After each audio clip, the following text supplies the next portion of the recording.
For 22 and a half years, I served in the United States Army. During my tenure, I was on many occasions asked to serve as the official, unofficial UFO consultant dealing with UFO matters in the areas of my assignment. As a result of my involvement, I was able to ascertain that the United States government knew a whole lot more about UFOs than it was telling the American public. That there was an intelligence involved, that there was a highly evolved technology. I learned that to a degree we were carrying on a dialogue with this intelligence. We were making every effort we could to acquire this technology and make it part of our own existing technology. We did this, I was told, in the interest of national security. We also had an officially sanctioned deception program.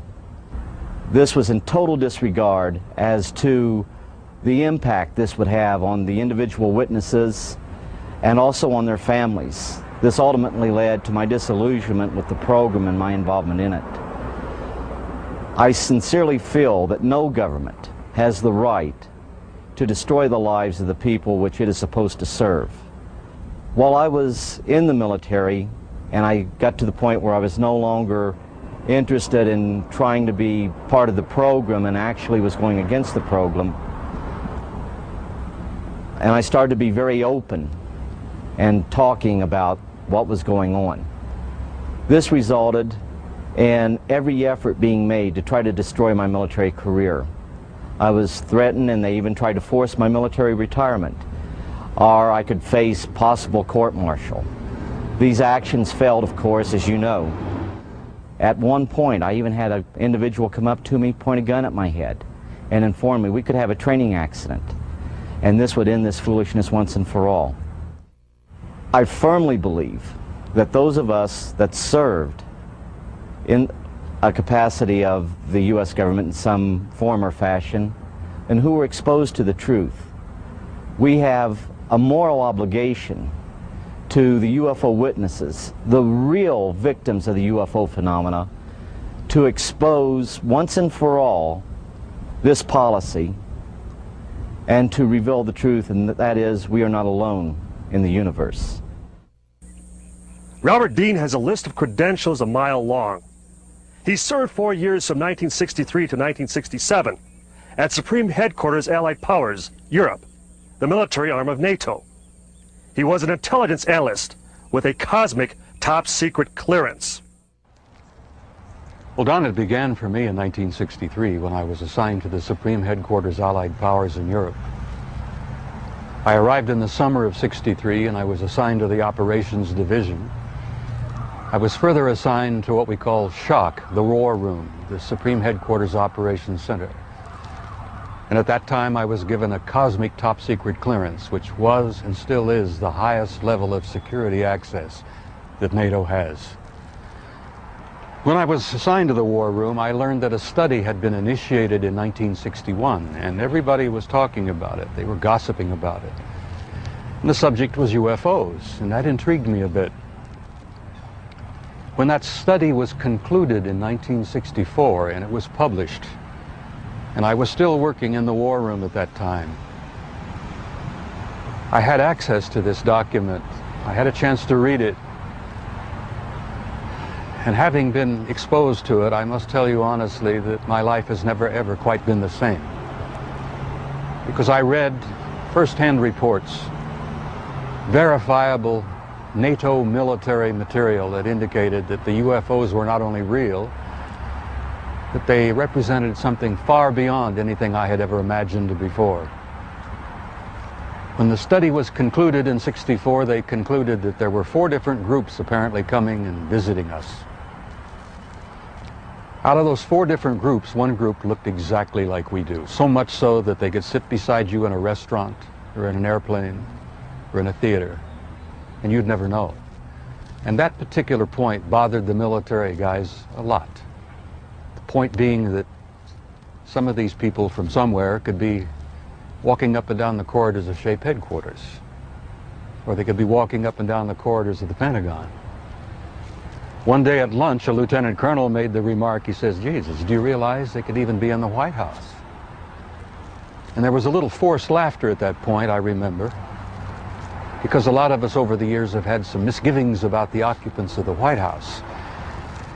But the point I'm making is that the idea that aliens could be here in our midst bothered the military, because if you're not paranoid when you go into the service, you're certainly trained very quickly to be so.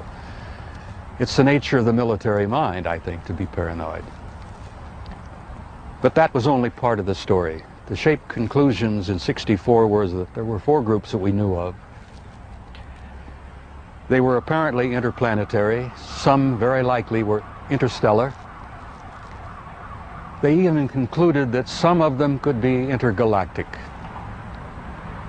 When I retired in 1976, many of our military people knew at that point that we were not simply dealing with visitations from people from other planets or star systems. They had concluded by '76 that some of these visitors very well might be multidimensional in their source. The evidence that we had collected and the evidence that they had repeatedly demonstrated to us, and that's no accident. It became very clear after a time that there was a program or a process of some kind underway, that they had demonstrated over and over and over again that they apparently were able to manipulate matter and time.